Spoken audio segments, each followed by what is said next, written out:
He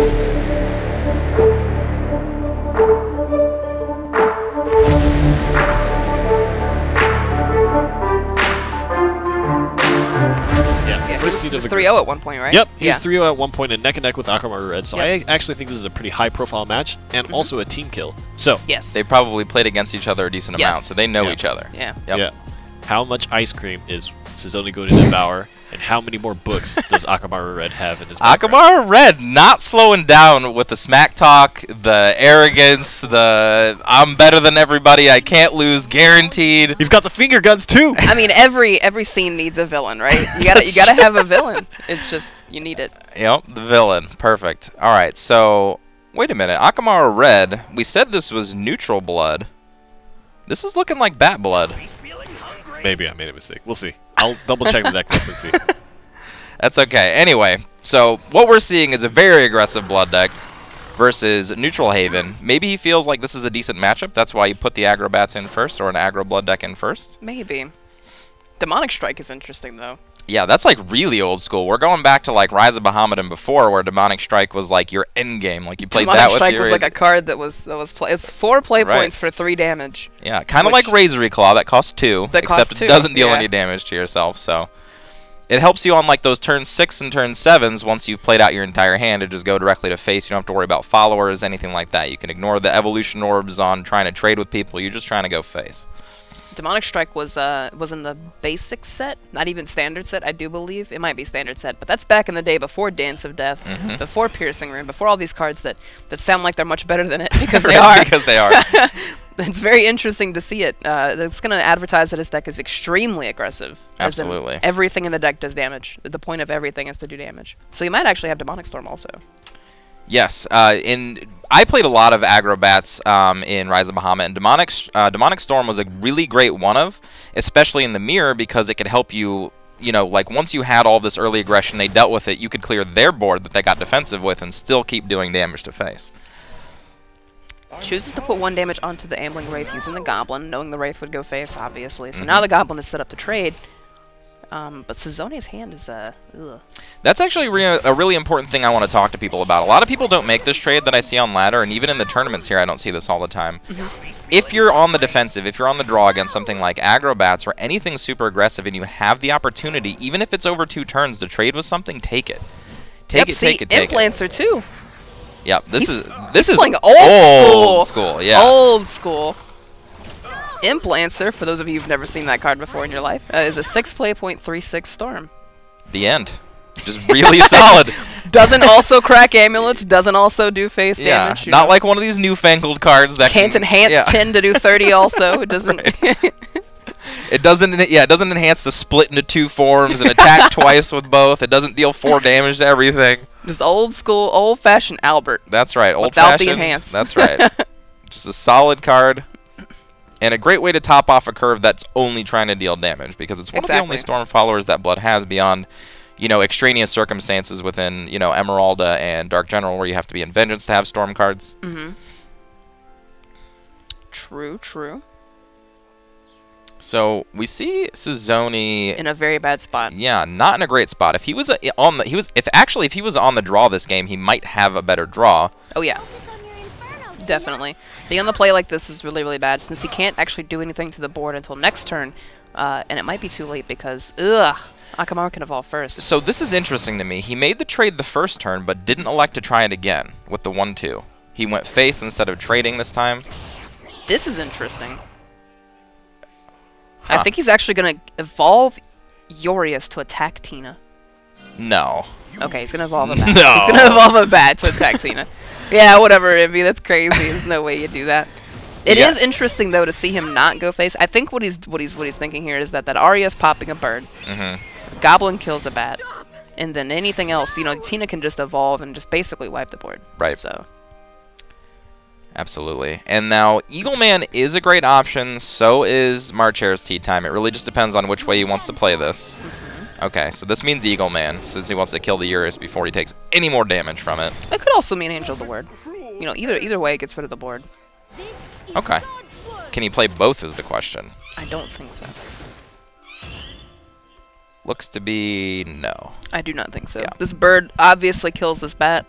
Yes, 100%. So another thing against something as aggressive as this, realize that you have board now. Realize your opponent only has 2 cards left. Wipe out any amount of damage they can possibly deal. Oh, it can be played. Perfect. Okay, never mind. The game's over. Yeah. Sizouney wins.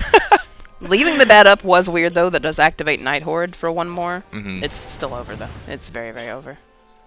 Yeah, so now Akamarured is in a position where he has to play defensively with his aggro deck, and we've talked about this many, many times on stream. Once you have to start doing that, you kind of lose the effectiveness of what your cards can do.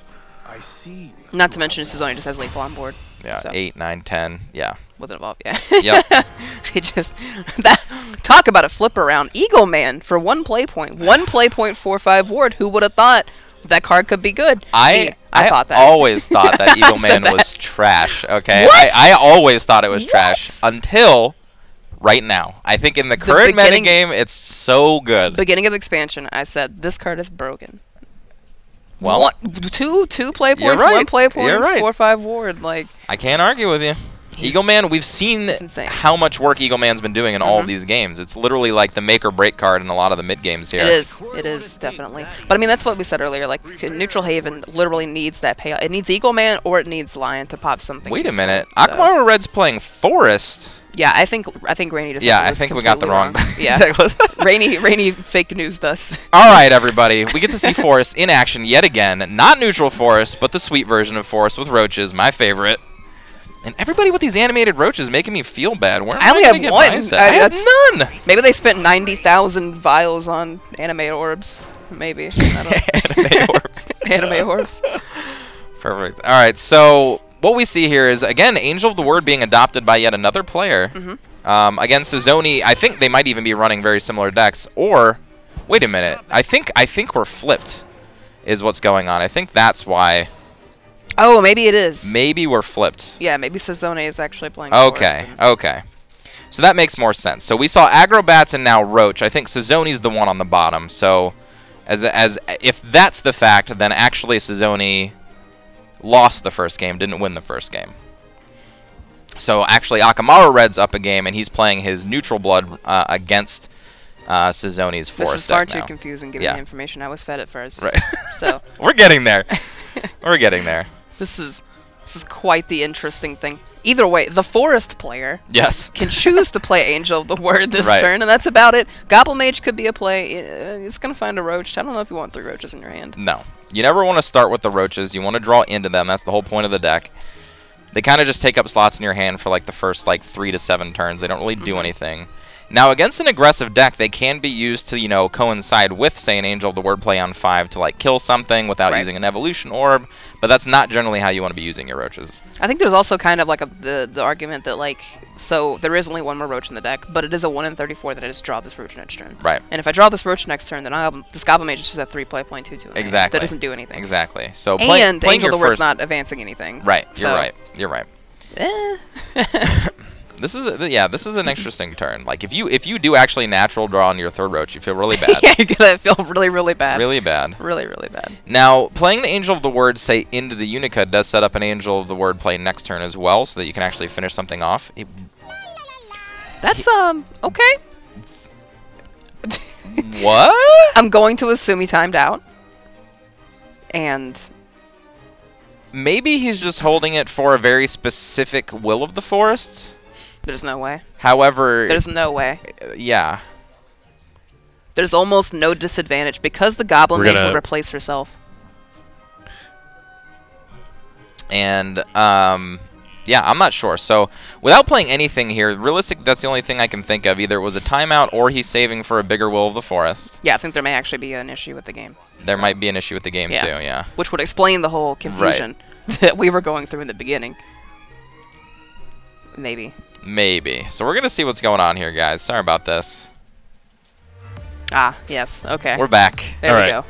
So I think we're having to go through some admin stuff right now to try to figure out what the deck submission thing is looking like. We were confused. We were over here like, honestly, I think was this a lottery? they were just flipped, is what it looked like, because we've seen those decks from Sizouney, and the decks that you said that Akamarured had were being played on the other side. Yeah. So we'll have to see. I mean, yeah, we'll figure it out. Maybe it'll be, but because we definitely saw Sizouney play Roach, as well as and he Daria. has bats. We know he has bats. Yeah. So we'll figure it out. We'll kind of go through the deck submissions and make sure that these players are playing the decks that they submitted. And unfortunately, if that's not the case, if Akamarured did play an incorrect deck, he's going to have to actually take a match loss. And that's going to put him in losers. Let's hope that didn't happen. Let's hope it was just a random error. Based on the rulings, unfortunately, that's going to be what we have to do if it was a mistake there. But we'll see. I mean, let's talk a little bit about kind of Sizouney and Akamarured so far and what we've seen. You know, I mean, the game has been played, and I think that you know, it's still important to look at how these players are playing today, right now, because they're going to go all the way to the losers finals, right? And maybe Sizouney is going to have a journey all the way to the grand finals, in which case there's a possibility that Akamarured might have to face him from the loser's side of that. And how is that going to play out against each other? So, first match, give me a summary of how you feel Sizouney was standing up to Akamarured, and what do you think about what Akamarured's decision-making is like today? Well, I would like to go back to the previous match because, again, we don't know who was playing what last game. So I feel like from what we've seen, we know Akamarured, they're both streaky players. We know that Sizouney streaked at the beginning of the entire tournament series, and then he kind of like sloughed off a little bit. But if he can get that streak again, like we saw the very first match of the day, he 2-0'd it like that. If he can get that streak alive again, I think he's a really prominent force in this tournament. Akamarured, like you're talking about, has been on this streak and hasn't stopped yet. Savage roll the whole way Is it going to stop today? Is it going to keep going? Like, we don't know. This is pretty big stuff. I mean, if he's the one that ends his own streak, right? Really, right? That would be the worst case scenario if Akamarured was his own dagger.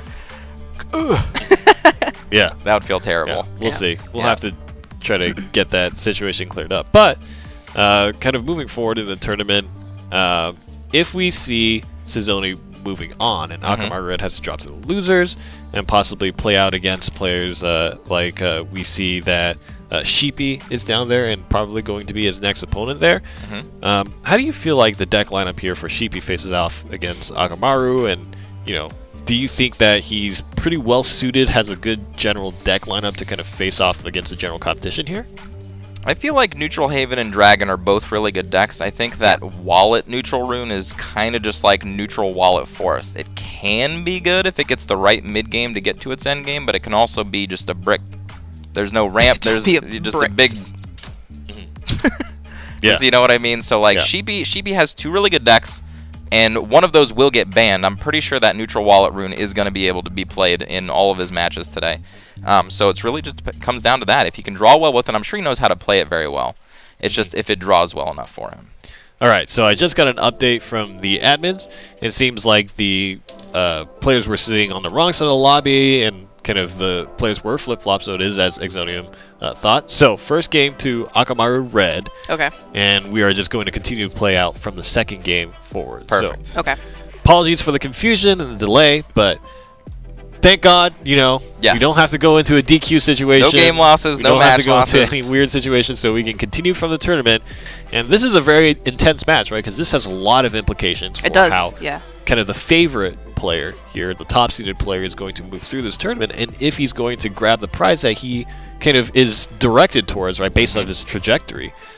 So we'll see. And we'll get back into Akamarured versus Sizouney real shortly. I think it would be really interesting to see Akamarured in the position of coming from the losers brackets, having to win twice in the finals in order to win. That will really show us what he's made of. You know what I mean? Like, we've seen him crush and crush and crush and crush, but can he come back from being in a kind of like a defeated position? I don't know, man. Like, he's just watching him go through the group stages just makes me feel like it's almost not possible. I feel like he plays so solidly. He brings decks that aren't, you know, that are amazing. It's funny. He played Shadow really well, and no one brought Shadow today, but even still, he seems to play every faction, you know, just the way it should. He makes very solid plays. He's got a lot more confidence than I've seen a lot of the Shadowverse players have. Like, he's got this, I know I'm going to win. I have the supreme confidence. I'm the best player. Like, I'm going to take it home. Exactly. Like, no doubt in his mind about it, and it's been showing, so it's been working so far. I'm not going to hate on him. I'm not going to try to turn him down, you know what I mean? But... Yeah, absolutely. That's super interesting too. You know, these players are playing a little more flexible. At least Akamarured is. Shadow has been such a mainstay for a lot of these players, and Today, there's none of it, right? There's absolutely no Shadowcraft which deck. is crazy. Insane. No NEP, no mid-shadow, no NEP is weird because it's good against Dragon, and everyone's bringing, everyone's bringing functionally second Dragon decks. Exactly. So Dragon you think and second Dragon. Yeah. You think that NEP would be great, but no one. They're just like, no Shadow. Yeah, very interesting. Like, it was, I don't remember a single tournament in the past forever that didn't have Shadow in any lineup, let alone everyone's lineup. Even back in like the first base set when the EXG tournaments would happen, Shadow was still back there. So let's hop into this game. So we've got Sizouney over here on the play with a decent draw. He's got the Wood of the Brambles for early trades, which is exactly what you like to see. And then we've got Akamarured over here with an average, neutral hand. He's got some things that he can do. Nothing special, no Alice's, nothing crazy. So still pretty okay. Sizouney going for the trade there. He's going to leave it alive so he can trade into Lirio and keep one alive. Ooh, Grimnir. Grimnir's not a card we see in a lot of the neutral decks anymore. Having it in blood is a little interesting. That usually, if you see Grimnirs, it tends to mean that I'm okay with going into the late game. Like I was talking about, neutral blood can do that. It can kind of transition into the late game because it has things like Emeralda and other endgame options to finish things off if things get hairy. This Brambles is getting a lot of value with the Sylvan Justice coming down as well, and just, oh my gosh. Those fairies push so much damage. What are the Brambles? I talked a little bit about this with you guys before the stream started, but what are the Brambles plus Magical Fairy Girl Lilac? We haven't seen her show up as much, but it gives Forest this new dynamic early game that you can kind of do something outside of just playing fairies and Ancient Elf. You know what I mean? Like, it just gives you more stuff to do. A more aggressive early game. Right. Yeah. Like, instead of bouncing your fairies back to your hand for the word, you're just actually attacking with them. Yeah, you can actually do stuff with them now. Yeah, exactly. What are the Brambles, I feel like, is a very well-designed card. It's also a card that you don't need, you don't actually need to draw Fairy Circle with. Fairy Circle has to be drawn with Ancient Elf, but Wood of Brambles just makes fairies for you. Can just do it itself. And we're going to see this clear up yet another board. Not Wood of the Brambles so much, but because the fairies got to trade so optimally early, he still has full board clears at his disposal. And that's all you really need in the combo decks, is the fact that you just get that one extra turn. As long as you can survive that one extra turn, building up to your Roach combo, you can get there. He's going to evolve a fairy, actually, even to push 4 this turn. Putting Akamarured at 16. Phantom Cat. Ooh. That's a card we haven't seen in a while. Yep, so again, Baphomet, Goblin Mage, Phantom Cat, all these cards that you can play, they're fairly aggressive, and they draw cards. I actually very much like the Neutral Blood package, even right now, because of that effect. It just allows you to have so many options while you're being aggressive. Phantom Cat being an insanely good card. Yes. I won't let you get away. Okay. Pretty good top deck there. This will trade, but, now he's able to do it a bit better than... I don't think he wanted to waste an Aaron on 6 to do that, so... And this is getting really scary for Akamarured. It's a good thing he does have cards like Grimnir, like wards at all in general, so that he can block a Roach combo if he sees it coming. But Sizouney's pretty close. He's got access to 2 Roaches, a Nature's Guidance, even a spell, and now even a Wood of Brambles to fill his hand with more cards to start going off pretty soon here. Well, he's actually going to play these out. But, I mean, there was Phantom Cat, 5/5 that draws 2 and does 4 face. Pretty strong. And not dealing with this means this could be 7 damage to the face by itself. Angel of the Ward popping one of the fairies as well. Could evolve even. Could evolve Tina in hand. Yeah, you could go Grimnir, Angel of the Word, and Wise Merman to just push... Well, I guess Wise Merman wouldn't be able to push Phantom Cat, but you could get it out and play just for more damage next turn. Yeah, Akamarured definitely got a lot of options here. It's be very close. Playing Wood of the Bramble, Sizouney's kind of saying, I don't really feel like I want a Roach combo yet. Next turn I'm going to play my Crystalia Aaron. I'm still just going to wait a few turns until I can build up that huge board and know that I'm solidly going to win. Angel of the Word coming down. Grimnir probably not. Actually, I imagine he'll... Yeah, because like you said, he's not threatened by... This is actually great also. Right. But he's not threatened by a Roach combo next turn. He doesn't need to play that ward just yet. Stop it. Yep, so, like I said, this will just be an Aaron turn. Now, this is an interesting choice to trade into. Like, you normally want to go for the biggest followers, but if you leave things like Unica in play, it just makes your Roach combo that much harder to get to. So this is going to be a really important evolution and what he kills with it. This is the end. It will. If he leaves too much damage on the board, it actually could just be over. So. Right. Could die if too much damage is on board. If the Unica heals, he could just be an extra few turns away from actually killing him. He attacked Phantom Cat. Okay, so going for the damage. That makes Gruff Grimner absolutely insane. Yeah, and we've seen the power of Gruff in both the games that we've seen it played. Just being able to come down, clear the biggest follower the opponent has, if not the only follower, and stick alive with full toughness. Gruff is crazy. It's a great card. He's actually one off lethal with Gruff Merman. So I think Gruff Grimner is just the play here. Yep, Gruff Grimnir just makes it's the safest play possible. It means he can't lose to Roach combo next turn. Protects his board. It's exactly what he does. Akamarured knows what he's doing. Yeah, this is all but over for Sizouney. And I mean, I don't want to say it just yet since the screen hasn't happened yet, but that actually knocks Sizouney into the losers bracket. Yes, it does. It's gonna put him down there against, I do believe, Sheepy. Yep, against Sheepy. Earlier. Which means that he's got a hard road. I mean, Sizouney had to battle against Akamarured. He's got to go against Sheepy. And I mean, realistically, seeing Akamaru, like, you got to fight him eventually, right? But being the first person to go against him, this is Akamaru's first day of the game. You're the first one to go against him, right? Just showing off what Roach can do before he throws it in. With a sign I can't read. I don't know if the camera was... And now we're going to see Sizouney fought a losers. There we go. All right. There it is. Akamarured will take the win and continues his dominant streak here, 2-0 against Sizouney, putting him in losers. And so this situation is now where Sizouney is against Sheepy, and he's not out. So he still has that second chance to move through the lower bracket of the tournament.